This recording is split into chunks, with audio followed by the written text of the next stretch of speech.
बरेली से जब मेरी वापसी थी और मैं पलट रहा था तो मैं मुलाकात करने गया। मेरी तबीयत में ये रानाई थी कि खुदा खैर करे, मैं पलट रहा हूँ।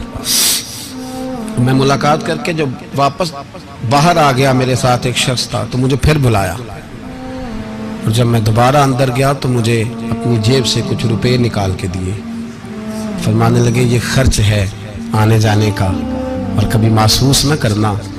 मुझे वो सब लोगों के बीच में देते तो मेरे लिए राज था, लेकिन मेरे जैसे गरीब को नवाजना भी और उसकी इज्जत का भी ख्याल करना, ये मकाम, ये रंग, मेरे पास करोड़ों बातें हैं, बल्कि मैं साफ कहूँगा कि उन्हीं की महफिल संवारता हूँ। चिराग मेरा है रात उनकी, मैं उन्हीं के मतलब की कह रहा हूँ। जुबान मेरी है बात उनकी। लोग अपने अब्बे की गद्दी पे बैठ के बड़े लोग होते हैं, लेकिन मैंने बताया कि मेरे अब्बा जी किसान थे, किसी बड़ी गद्दी से ताल्लुक नहीं। मैं किसी जमात में कभी नहीं गया, कोई सहारा नहीं लिया। मस्जिद भी वो है जहां जब मैं आया था तो 3 लोग नमाज के लिए होते थे, तो कभी तीसरा ढूंढना पड़ता था। जितने जलवे, जितनी रानाइयां, जितना हुस्न, जितनी ताजगियां, और मेरे अजीजों के चेहरों पर ये जो नूरानियत का हुस्न आपको नजर आता है ना, ये मेरे हजरत की होंठ से निकली हुई सिर्फ एक दुआ का सदका है, सिर्फ एक दुआ का सदका है, सिर्फ एक दुआ का सदका। दोस्तों, ध्यानदारी से कहता हूं, मस्जिद में बैठा हूं इस वक्त, अगर वो वाली सीरत जो किताबों में हम वलियों की पढ़ते हैं वो अगर किसी शख्स में पाई जाती है तो वो मेरे शेख में पाई जाती है, मेरे हजरत में। अभी आप जब आए, लोग कहते हैं आपकी आखिरी मुलाकात कब हुई, तो मैं कहता हूँ आखिरी हुई नहीं, कभी ना कभी होगी। ये कैसे हो सकता है? माली दा कम पानी देना, फल पक्के होन या कच्चे, पीर मुरीदां दे सिर ते रहिंदा है, वो झूठे होन या सच्चे। हमारी तो मुलाकात आखिरी की, हम तो जन्नत में भी इकट्ठे रहेंगे, उनके कदमों में रहेंगे, और हम अल्लाह से दुआ मांगते हो जन्नत मेरे किस कारी जिथे यार नजर ना आवे, ओ दोज़ख मैनू लख बहिश्ता जिथे सोना आवे जावे, तो वहां भी इकट्ठे होंगे। मैं अभी आखिरी दफा जब गया तो ये अजीज़म अबरार भी मेरे साथ थे। इजाजत ही 2 लोगों को मिली वहां तक जाने की, आप कराची तशरीफ फरमाते, तो मेरे साथ थे। 2 घंटे हम बैठे रहे, बेखबर हो जो गुलामों से वो आका क्या।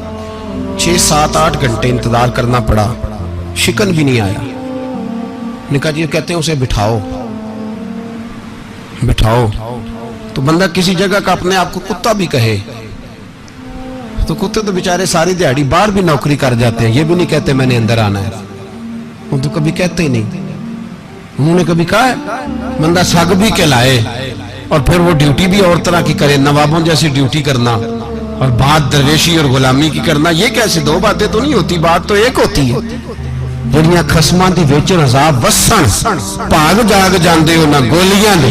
कई घंटे इंतजार किया तो कई लोग आए, हजरत कब आएंगे, चले गए। कई आए तो वहां एक मौलाना बूढ़े बैठे थे, मौलाना इसराइल उनका नाम था, तो मुझे कहने लगे मौलाना आपने नहीं जाना। मैंने कहा जी हमने कहाँ जाना है, हम तो यहाँ रहने के लिए आए हैं। जब उनकी 1-2 शख्स ने थोड़ी सी मेरे ऊपर तनकीद की नजर भी डाली कि ये कब से आया है, तो कुछ होता तो मुलाकात ना होती, और हम हैं भी नहीं, हम कुछ भी नहीं। हमारा तो 4थे दर्जे के नौकरों में नाम आ जाए तो बड़ी बात है। 4थे दर्जे के नौकर, नौकरों को भी किस में होती है ना, एक सेक्रेटरी होता है, एक चौकीदार होता है, उनके पास भी चाबियां वाबियां होती हैं, एक बार वाला होता है, एक 4थे 5वें दर्जे का नौकर होता है जिसको कभी कभी बताया जाता है चल गाड़ी धो दे, चल तू आ जा। हम तो 4थे दर्जे के नौकर बनने को भी भाई बड़े तैयार है और ईमानदारी से तैयार है, वो रख ले बस मेहरबानी। तो हजरत बैठे रहे, देर हो गई, थक जाता हूं, थक गया, बात आगे निकल गई। अब बैठे थे तो तन्हाई थी, मजमा हुआ ना, जब मजमा बार महफिल पे हजरत हमें नहीं मिले, बार सीधे मजलिस पे कई सालों के बाद मुलाकात हुई।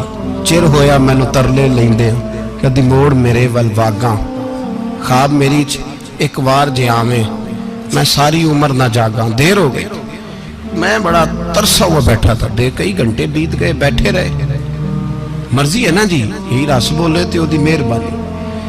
तो देर के बाद जब वहां पहुंचे ना, اسٹیج پہ سامنے حضرت کے پاس، حضرت سٹیج پہ آ گئے تو میری طبیعت ہے کہ میں جب اپنے شیخ کے پاس بیٹھتا تھا تو سب سے پیچھے بیٹھنے کی کوشش کرتا تھا، اس لیے کہ بڑھ بڑھ کے آگے ہونا کمال نہیں، کو پکڑ کے آگے کرے تو پھر بھی تھوڑی سی نوکری قبول ہونے کی بات سمجھو۔ پیچھے بیٹھ گئے ہم لوگ، میں بھی اور ابرار بھی، ہم پیچھے بیٹھ گئے، اور وہاں علماء اور مشائخ کا ڈھیر لگا ہوا تھا۔ حضرت کی نظر بظاہر خاصی کمزور ہے، لیکن جب بیٹھے تو یہ میرے ساتھ موجود تھے، آپ گواہی لے سکتے ہیں، حضرت نے فوراً نقیب محفل سے کہا کہ وہ پیچھے بیٹھا، اسے تو آگے بلاؤ۔ تو میں جب اٹھا نا تو آپ یقین کریں میرا دل کرتا تھا پھاڑ ڈالوں کپڑے، اور میں یہاں لوگوں کو بتاؤں کہ بے خبر ہو جو غلاموں سے واقعہ کیا ہے۔ ہم لوگ آگے گئے، اور جب میں اسٹیج پہ ان کے قدموں میں بیٹھا تو مجھے کہنے لگے بچے کو بھی بلاؤ جس کو ساتھ لائے ہو۔ اور جب میں بیٹھا، ایمانداری کی بات ہے، میں نے سلام لی کان میں نے کہا حضور طبیعت کیسی ہے؟ فرمانے لگے تو جب سے آیا ہے مجھے تب سے پتا ہے تو بیٹھا ہے، تو جب سے آیا ہے مجھے تب سے پتا ہے، اب کل واپس چلے جانا اور جا کے وہاں دین کی نوکری کرنا، تو جب سے آیا ہے مجھے تب سے۔ مجھے فرمانے لگے کہ تو جب سے آیا ہے نا مجھے تب سے پتا ہے، جاؤ نوکری کرو۔ اور ایک جملہ کبھی نہیں بھولتا، فرمانے لگے میں تو تمہارے ساتھ ہی ہوتا ہوں۔ بس بات ختم ہو گئی، معاملات حل ہو گئے۔ باتیں بڑی ہیں، جو کروں تو کیا کروں، کہو تو راز حیات کہہ دوں، حقیقت کائنات کہہ دوں، وہ بات کہہ دوں جو پتھروں کے دلوں کو بھی پاش پاش کر دے۔ مجھے ایک شخص کہنے لگا ہر اسٹیج پہ چھائے ہوئے نظر آتے ہو۔ میں نے کہا کیا کروں، سب سے پیچھے بیٹھا ہوتا ہوں، سب سے پیچھے، لیکن وقت کا غوث اٹھا کے جس کو اسٹیج پہ بٹھائے اسے پیچھے کون بٹھا سکتا ہے؟ ہم وہ جڑیاں گڈیاں اب پہ ہی اڈیاں، ہم نے ان کی زندگی میں رانائی دیکھی ہے، غریب پروری دیکھی ہے۔ میں اتنا بڑا نذرانہ نہیں کبھی ان کو دے سکا، میں کسان کا بیٹا ہوں، میں تو ابھی 9th کلاس میں تھا، میرے ابا جی پردہ کر گئے تھے، میں نے بڑی غربت میں وقت گزارا ہے، لیکن مجھے ان کے ارب اور کھرب پتی مرید ہیں۔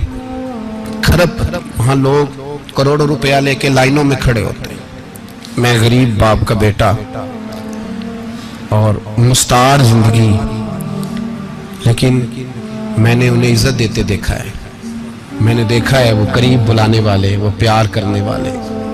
میں نے ان کی غریب، لوگ کہتے ہیں میرا پیر غریب نواز ہے، اور قسم اللہ کی میرا پیر غریب نواز ہے۔ میں نے غریب نوازی دیکھی ہے، میں نے وہ رنگ دیکھا ہے، میں نے وہ جلوہ دیکھا ہے۔ ان کے نرگسی ہونٹ جب کبھی کبھی میرے پیشانی کا بوسہ لیتے تو مجھے یوں لگتا کہ اللہ نے جتنی خوشبو دنیا میں رکھی تھی میرے شیخ نے ساری میرے وجود کے اندر اڈیل دی۔ بریلی سے جب میری واپسی تھی اور میں پلٹ رہا تھا تو میں ملاقات کرنے گیا، میری طبیعت میں یہ رانائی تھی کہ خدا خیر کرے، میں پلٹ رہا ہوں۔ میں ملاقات کر کے جب واپس باہر آ گیا، میرے ساتھ ایک شخص تھا تو مجھے پھر بلایا، اور جب میں دوبارہ اندر گیا تو مجھے اپنی جیب سے کچھ روپے نکال کے دیے، فرمانے لگے یہ خرچ ہے آنے جانے کا، اور کبھی محسوس نہ کرنا۔ مجھے وہ سب لوگوں کے بیچ میں دیتے تو میرے لیے اعزاز تھا، لیکن میرے جیسے غریب کو نوازنا بھی اور اس کی عزت کا بھی خیال کرنا، یہ مقام، یہ رنگ، میرے پاس کروڑوں باتیں ہیں، بلکہ میں صاف کہوں گا کہ انہی کی محفل سوارتا ہوں، چراغ میرا ہے رات ان کی، میں انہی کے مطلب کی کہہ رہا ہوں، زبان میری ہے بات ان کی۔ لوگ اپنے